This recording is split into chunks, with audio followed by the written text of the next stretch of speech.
अस्सलाम वालेकुम। I am Mauzras and you watching exam pen.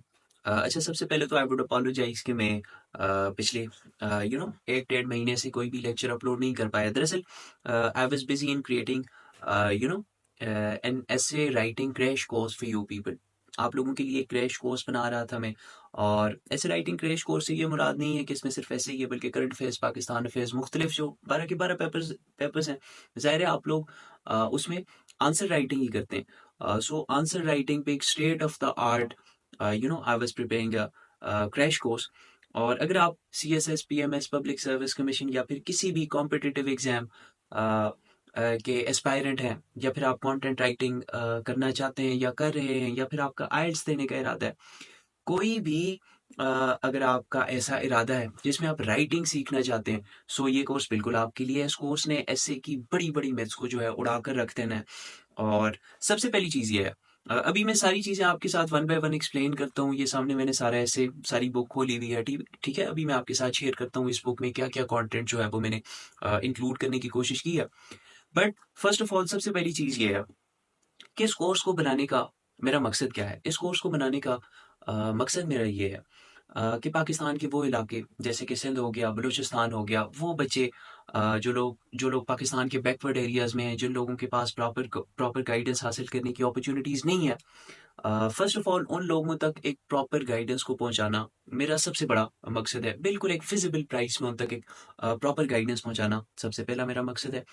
दूसरी चीज़ ये है, वो बच्चे जो मेरे सेशंस में इंक्लूड नहीं हो सके, ठीक है, मैं सिर्फ हर साल 2 सेशंस लेता हूँ। हर सेशन में 20 बच्चे जो है मैं एनरोल करता हूँ, उन्हें ट्रेन करता हूँ। सो जो बच्चे इंक्लूड नहीं हो सके, उनके एक आर्ग्यूमेंट था कि सर हमारे लिए कोई इस तरह का इनिशिएटिव हो जाए कि हम भी सी एस एस 2024 के लिए जो है हमारे लिए एक एक हेल्पफुल सा कंटेंट जो है वो सामने आ जाए। So that was the purpose behind the creating of this English ऐसे क्रैश कोर्स। अच्छा, अब इस चीज़ पर हम लोग आ जाते हैं कि इस कोर्स में मैंने क्या-क्या चीज़ें जो हैं इंक्लूड की हैं, किन-किन इश्यूज़ को जो है वो सॉल्व करने की कोशिश की है, और वो इश्यूज़ मैंने किस बेस पे मेरे पास इकट्ठे हुए हैं। दरअसल आप जैसे ही मेरी आईडी में जाएँगे, आपको मेरे बायो में एक व्हाट्सएप लिंक मिलेगा। आप जिस तरह ही उस पे क्लिक करेंगे, आप एक व्हाट्सएप ग्रुप में चले जाएँगे। उस ग्रुप में पाकिस्तान भर से सिंध, बलूचिस्तान, केपीके, पंजाब, मुख्तलिफ पाकिस्तान के हर सूबे, तकरीबन हर डिस्ट्रिक्ट से हमारे पास वहाँ पे एस्पायरेंट्स हैं।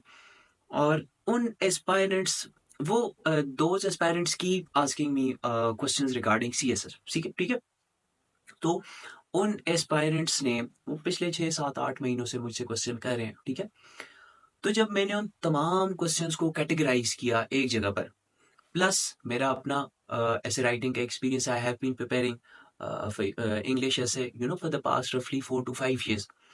तो जिस वक्त मैंने तमाम बच्चों के उन क्वेश्चंस को कैटेगराइज किया, अपने एक्सपीरियंस को सामने रखा, तो तकरीबन 10 ऐसे बड़े मसाइल मेरे सामने आए कि जो ऐसे राइटिंग में या एज अ होल सीएसएस में राइटिंग के दौरान, भले आप ऐसे के अलावा भी कोई पेपर लिख रहे हो, तो 10 वो बड़े मसाइल जो हैं एस्पायरेंट्स के सामने आते हैं, और मैंने इस क्रैश कोर्स में उन्हीं 10 मसाइल को हिट करने की, उन्हीं इश्यूज को सॉल्व करने की कोशिश की है।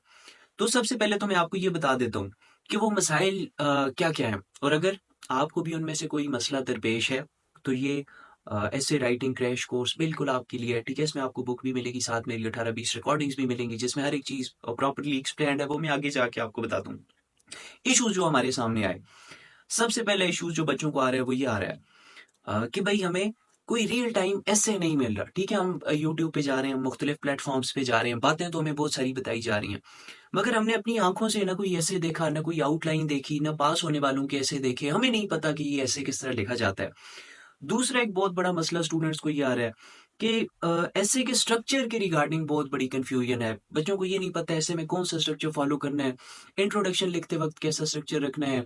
कोई लोग कहते हैं फनल अप्रोच से इंट्रोडक्शन लिखो, कोई कहते हैं एंटी फनल से लिखो, कोई कहते हैं कंक्लूजन को इस तरह लिखो, कोई कहते हैं जी इस तरह लिखो। पैराग्राफ डेवलपमेंट में बच्चों को बहुत बड़ा मसला आ रहा है। बच्चों को ये नहीं पता पैराग्राफ किस तरह डेवलप होता है, टॉपिक स्टेटमेंट क्या है, कनेक्टर्स क्या है, सपोर्टिंग डिटेल्स किस तरह दी जाती हैं, ठीक है।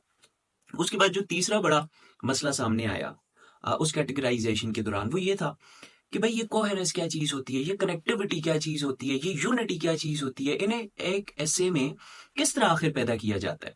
उसके बाद चौथे नंबर पे जो एक इंतहाई बड़ा मसला है, वो ये है कि हमारे बच्चे को ये नहीं पता कि थीसिस स्टेटमेंट क्या होती है। थीसिस स्टेटमेंट के रिगार्डिंग एस्पायरेंट्स में जो है वो बड़ा एक अभाम पाया जाता है कि भाई किस तरह हम 1800 2000 वर्ड्स को उठा के एक सेंटेंस के अंदर बंद कर देते हैं। फिर जी कोई टीचर कहते हैं थीसिस स्टेटमेंट को इंट्रोडक्शन के स्टार्ट में लिखो, कोई कहते हैं एंड में लिखो, कोई कहते हैं इंट्रोडक्शन में लिखो ही ना, अलहदा से लिखो, कोई कहते हैं आउटलाइन में लिखो, कोई कहते हैं आउटलाइन में ना लिखो। तो उसके रिगार्डिंग उसकी असलियत क्या है। उसके बाद 5वें नंबर पे एक बहुत बड़ा मसला स्टूडेंट्स को ये आ रहा है कि sir deconstruction of the topic किस तरह करें। हम लोग एक टॉपिक को देख लेते हैं, टॉपिक को देखने के बाद ये समझ नहीं आती कि इस टॉपिक में अब 2000 वर्ड्स में किधर से लिखूं। आखिर माइंड में मेरे ऐसी क्या चीजें हों, कौन से एंगल्स हों कि मैं उस पर 2000 वर्ड्स लिखूं। फिर उसके बाद एक इशू मुझे ये आ रहा है कि डीकंस्ट्रक्शन के बाद मुझे ये समझ नहीं आ रही कि मैं ऐसे की आउटलाइन का क्या स्ट्रक्चर रखूं। किसी टॉपिक के नीचे कोई और आउटलाइन बनी होती है, किसी टॉपिक के लिए कोई और आउटलाइन बनी होती है। मुझे ये कैसे समझ आएगी कि जब फलां टॉपिक आए तो आउटलाइन को इस तरह रखना है, फलां आए तो इस तरह रखना है। इसका कोई प्रॉपर मैकेनिज्म ना मुझे यूट्यूब पे मिल रहा है, ना मुझे फलां फलां इंस्टीट्यूशंस में मिल रहा है। बड़े बड़े इंस्टीट्यूशंस के बच्चे मेरे साथ बैच में इनरोल हो रहे हैं अभी। तो उसके बाद 6वां बड़ा क्वेश्चन ये आ रहा है सामने कि सर कोटेशंस को किस तरह इस्तेमाल करें। कोटेशंस को इंट्रोडक्शन के स्टार्ट में इस्तेमाल करें, कंक्लूजन के आखिर में करें, पेपर के अंदर करें। और एक तो ये चीज कि किस तरह इस्तेमाल करें और किस जगह पे इस्तेमाल करें। दूसरी ये चीज कि कोटेशंस होनी किस किस्म की चाहिए, आखिर किस किस्म की कोटेशंस को हम ऐसे में इस्तेमाल करें। और ये चीजें आपको जाके आगे जिस वक्त आप मेरा कोर्स देखोगे आपको पता चल जाएगा। अच्छा, 7वें नंबर पे एक इशू ये आ रहा है कि सर हमने सुना है कि ऐसे को बड़ी बैलेंस्ड लैंग्वेज, बड़ी डिप्लोमेटिक लैंग्वेज में लिखा जाता है, बड़ी बैलेंस्ड ओपिनियन दी जाती है। सर ये डिप्लोमेटिक लैंग्वेज क्या होती है। अगर हमें मुख्तलिफ CSPs बताते हैं, बच्चे कहते हैं कि अगर आपने किसी पॉइंट के खिलाफ भी आर्ग्यूमेंट करना है तो उस आर्ग्यूमेंट के अल्फाज ऐसे हों कि वो बड़े डिप्लोमेटिक अल्फाज हों, वो बड़े नरम अल्फाज हों, वो बड़े मुनासिब अल्फाज हों। सर ये मुनासिब अल्फाज का क्या मतलब है, ये अल्फाज किस किस्म के होते हैं, ये अल्फाज कोई आसमान से उतर के नीचे आते हैं। उसके बाद 8वां बड़ा इशू, सर हमसे ये सेल्फ एक्सप्लेनेटरी हेडिंग्स नहीं बनती, ये फ्रेजेस हमसे नहीं बनती, ये किस तरह बनाई जाती हैं और हमें किस तरह बने पता चलेगा कि ये जो फ्रेजेस हम बना रहे हैं ये ठीक बना रहे हैं कि गलत बना रहे हैं। उसके बाद 9वें नंबर पे एक बहुत बड़ा इशू ये आ रहा है जो पुराने एस्पायरेंट्स हैं, ठीक है, वो कहते हैं सर हमने अक्सर CSPs को इंटरव्यू देते वक्त ये कहते हुए सुना है कि भाई जब तक आपके अंदर ये स्किल नहीं है कि आप एक ही बात को ठीक प्रूव करो और उसी बात को गलत प्रूव करने की स्किल नहीं रखते जिस वक्त तक आप, तो आप ऐसे राइटिंग में कभी भी कामयाब नहीं हो सकते। सर ये किस तरह किया जाता है, एक ही बात को ठीक किस तरह प्रूव किया जाता है और फिर जब ठीक प्रूव कर ली उसी बात को गलत किस तरह हम लोग प्रूव करेंगे। ये कौन सा कॉन्सेप्ट है जो हमें समझ नहीं आ रहा। 10वें नंबर पे structure of the outline, sir हम लोग क्या रखें, हेडिंग्स किस तरह दें, सब हेडिंग्स किस तरह दें, उनके साथ नंबरिंग किस तरह करें। और फिर हेडिंग्स बनाने की सर क्या साइंस है, आखिर हम लोग ऐसे की हेडिंग्स किस तरह बनाएं। तो मेनली ये वो मोटे मोटे क्वेश्चंस हैं जो स्टूडेंट्स फेस कर रहे हैं। और मैंने अपने इस ऐसे राइटिंग क्रैश कोर्स में इन 10 बड़े बड़े सवालों को जो है, इन 10 बड़े बड़े इश्यूज को, इसके साथ और छोटे सैकड़ों सैकड़ों तो दर्जनों किस्म के इश्यूज हैं जो साथ साथ डेवलप हो गए हैं। कोई चीज़ें जो मेरे माइंड में भी अभी नहीं है, तो वो तमाम चीज़ें मैंने अपनी इस ऐसे राइटिंग क्रैश कोर्स में एड्रेस करने की कोशिश की है। इस बुक के साथ साथ आपको रिकॉर्डिंग्स भी मिलेंगी जिसमें ये तमाम चीज़ें एक्सप्लेन है। अभी मैं आपको बुक को ओवरव्यू देने लगा हूँ कि इस बुक में आपको क्या क्या चीज़ें मिलेंगी। ठीक है, सो सबसे पहले देखते हैं। सबसे पहली चीज़ तो ये है कि ये जो पहला पार्ट है जी, purpose of the book understanding essays, ठीक है। तो इनमें तो ये होगा कि I will break some greater myths regarding essay writing, ठीक है। इसमें मैं आपको कोई आउट ऑफ द बॉक्स चीज़ें बताऊंगा ऐसे राइटिंग के बारे में और बड़ी प्रैक्टिकल एग्जांपल्स, बड़ा एक प्रैक्टिकल सा एक्सपीरियंस होगा आपका इंशाल्लाह। फिर उसके बाद आ जाओ जी आउटलाइंस पे। ये जो दूसरा हिस्सा आपको नजर आ रहा है ये आउटलाइंस वाला हिस्सा। अब हम लोग चले जाते हैं जी इस आउटलाइन वाले हिस्से पे, ठीक है। तो ये आ गई जी नीचे आउटलाइन वाला हिस्सा। अब इस आउटलाइन वाले हिस्से में आपको क्या पता चलेगा, ये देखें, ये आपको नीचे आउटलाइंस नजर आ रही हैं, ठीक है। इसमें आपको पता ये चलेगा, ये जरा मैं छोटा कर देता हूँ फिर आपको पता चलेगा। ये मुख्तलिफ 8 आउटलाइंस हैं। इसमें आपको पता चलेगा सिलेक्शन ऑफ द टॉपिक किस तरह करनी है, डीकंस्ट्रक्शन ऑफ द टॉपिक हम लोगों ने किस तरह करनी है, थीसिस स्टेटमेंट किस तरह देनी है, 2000 वर्ड्स को किस तरह हम लोग थीसिस स्टेटमेंट में बंद करेंगे। इसमें आपको कोटेशन का एक गोल्डन रूल मैंने आपको बताया है, आपको जिंदगी में कभी कोटेशन के ऊपर आपके माइंड में सवाल ही पैदा नहीं होगा। एक दफा आपने ये लेक्चर सुन लिया कि कोटेशन को किस तरह हम लोग इंक्लूड करते हैं, फिर स्ट्रक्चर ऑफ द आउटलाइन पे इसमें बड़ी state of the art detail है कि किस किस्म का टॉपिक हो तो उसके नीचे किस किस्म की आउटलाइन आती है, आउटलाइन का स्ट्रक्चर किस तरह हम लोग फाइनलाइज करते हैं, ठीक है, ब्रेनस्टॉर्मिंग किस तरह की जाती है, ठीक है। फिर उसके बाद आपको ये पता चल जाएगा कि हेडिंग्स किस तरह बनाई जाती हैं, हेडिंग्स किस तरह दी जाती हैं, ठीक है, हेडिंग्स का इस्तेमाल एग्जामिनर के पूछे हुए वर्ड्स का किस तरह किया जाता है अपनी हेडिंग्स में, ठीक है। फिर उसके बाद आपको ये पता चल जाएगा सेल्फ एक्सप्लेनेटरी फ्रेजेस का क्या मतलब है और उन्हें किस तरह इंक्लूड किया जाता है ऐसे में। ये तमाम चीजें मेरी रिकॉर्डिंग साथ साथ एक्सप्लेन कर रही होंगी, ठीक है, आपको किसी किस्म का कोई इशू नहीं आएगा, ठीक है। और भी बहुत सी इसमें इस तरह की चीजें हैं जो अभी मेरे माइंड में नहीं है, ठीक है, आपको वो तमाम मिलेंगी। और दूसरा, ये तमाम CSS 2024 के लिए इंपॉर्टेंट टॉपिक्स हैं। एक तो इम्पोर्टेंस के लिहाज से ये आपको बहुत बड़ा नॉलेज, बहुत बड़ा डेटा देंगे, मगर डेटे के अलावा ये आपको बड़ी स्ट्रक्चरल गाइडेंस और ऐसे कि वो सवालात, वो मिथ्स आपकी टूटेंगी कि आपको इंशाल्लाह मजा आ जाएगा ये कोर्स देख के, ठीक है। इसमें मैंने अपना 5 साल का तमाम तजर्बा, बड़ी बड़ी बुक्स पढ़ी, बड़े बड़े CSPs के साथ, ठीक है, मेरा एक्सपीरियंस रहा 1 to 1 CSP वकार हसन साहब में, सर ये मुश्ताक सर, अब्दुल्ला चीमा, और मुख्तलिफ सब्जेक्ट्स के लिए सर सैयद नूर हुसैन, बिलाल पाशा साहब, सर उनकी अल्लाह उनकी कब्र को नूर से भर दे, ठीक है। उसके अलावा मुख्तलिफ CSPs के साथ 1 to 1 सेशंस लेने का मेरा एक्सपीरियंस, और उसके अलावा कुछ अलग एक्सपीरियंसेस भी हैं जो मैं आपके साथ फिर उस कोर्स में मैंने आपके साथ शेयर किए हैं, ठीक है। उसके बाद आ जाता है ये पार्ट, इसमें मैंने शॉर्ट एसेज लिखे हैं, ठीक है, 3 एसेज लिखे हैं। और ऐसे का टॉपिक है जी the threat of nuclear weapons maintains world piece.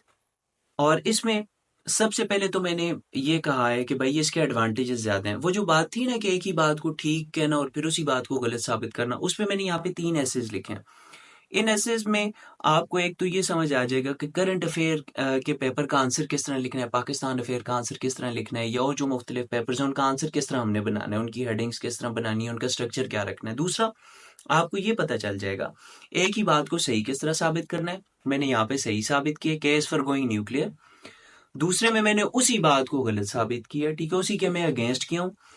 तीसरे में मैं ना अगेंस्ट क्यों ना साथ क्यों, बल्कि मैंने एक बैलेंस्ड अप्रोच यूज करके एक बैलेंस ओपिनियन दे दिया, ठीक है। इनके इंट्रोडक्शंस में आपको पता चलेगा, ये ऊपर आप जाओगे ना, ये जो नेगेटिव वाला है, इसका जिस वक्त आप इंट्रोडक्शन पढ़ोगे आपको पता चल जाएगा कि वो जो कहते हैं जी कि जब किसी को खिलाफ भी जाओ तो अल्फाज ऐसे इस्तेमाल करो कि मजा आ जाए। आपने किसी को जूता भी मारना है कि सोने के गुलाफ में लपेट के, सोने के कपड़े में लपेट के उसको मारो, तो वो चीज आपको 110% क्लियर हो जाएगी, ठीक है। फिर उसके बाद ये नीचे बैलेंस्ड ओपिनियन आपको पता चल जाएगा किस तरह दी जाती है। फिर तीसरा ऐसा है फुल लेंथ ऐसे, यहाँ पे मैंने एक्सप्लेन किया पैराग्राफ क्या होता है, किस तरह बनता है, ठीक है। फिर उसके नीचे सबसे पहले तो आपको एक रियल टाइम ऐसे 2-3 मिल जाएंगे। फिर उसमें ये मैंने कलरिंग की हुई है, ये आपको रिकॉर्डिंग्स में पता चल जाएगा इस कलरिंग का क्या मकसद है, आपको पता चल जाएगा आउटलाइन के अगेंस्ट ऐसे को लिखना किस तरह, ठीक है, कोट्स किस तरह देनी है वो तो आपको ऊपर ही समझ आ जाएगी। फिर आपको ये पता चल जाएगा स्ट्रक्चर ऐसे का क्या होता है। तीसरी चीज आपको क्लियर हो जाएगी ये यूनिटी, कोहेरेंस, कनेक्टिविटी ये किन बलाओं का नाम है और ये किस तरह पैदा की जाती है। ये कोई आसमान से उतरी हुई चीजें नहीं है, तमाम चीजें आपको प्रैक्टिकली इस राइटिंग वर्कशॉप में पता चल जाएंगी। आपको पता चल जाएगा इंट्रोडक्शन किस तरह लिखना है, कंक्लूजन किस तरह लिखना है, पैराग्राफ किस तरह बनता है। और ये जो तीसरा ऐसे है ना पैराग्राफ डेवलपमेंट, आपको इसमें बड़ी जबरदस्त पता चलेगी। फिर ये तीसरा ऐसे, इसमें देखो ये जो मैंने मुख्तलिफ कलरिंग की हुई है ना, इससे आपको पता चल जाएगा। ये जो अब थीसिस स्टेटमेंट में मैंने येलो कलर दिया हुआ है, इसमें नीचे 4 पैराग्राफ्स हैं, आपको पता चलेगा कि 2500 वर्ड को किस तरह आखिर एक थीसिस स्टेटमेंट में बंद किया जाता है। ऊपर भी सारी किताब में ये चीज है, फिर आखिर में इतनी मैंने एक्सप्लेन कर दी है कि मेरे ख्याल से इससे ज्यादा एक्सप्लेन नहीं की जा सकती थी। सो एट द एंड आपको मैं नजर आऊंगा, ठीक है, ये हूँ जी मैं। और ये ऐसे राइटिंग क्रैश कोर्स इंशाल्लाह इंशाल्लाह आपकी आपके लिए एक लाइफ चेंजिंग एक्सपीरियंस साबित होगा अगर आपको ये चाहिए, ठीक है। आपको मेरी बायो में भी सारी इन्फॉर्मेशन मिल जाएगी, ठीक है। आप जैसे ही मेरी आईडी में जाएंगे वहाँ पे एक लिंक भी है, आप उस लिंक के थ्रू मेरे ग्रुप्स में आ जाएं, वहाँ से भी आप मेरे साथ डायरेक्ट कांटेक्ट में आ जाएं। और इंशाल्लाह आपको बिल्कुल एक फिजिबल सी प्राइस में कि मैं आपको क्या कहूँ, आपके लिए बिल्कुल बस आप समझे कि एक फ्री सी प्राइस होगी और ये आपको मिल जाएगा। और इसके एवज में सिर्फ आपसे दुआएं चाहूँगा, ठीक है जी। और वीडियोज़ नहीं बना सका मैं बहुत सारा टाइम, उसके लिए आई अपोलोजाइज़। यहाँ से आगे मेरी कोशिश होगी। मसरूफ़ियत तो है, साथ डिपार्टमेंट की मसरूफ़ियत है, साथ कुछ अपनी तैयारी भी अभी स्टार्ट करूँगा। मुझे चिकन पॉक्स हो गया था, मैं ठीक नहीं था। बट आई विल ट्राई कि मैं कुछ ना कुछ आप लोगों के लिए साथ-साथ अपलोड करता रहूँ। Thank you. अल्लाह हाफ़िज़।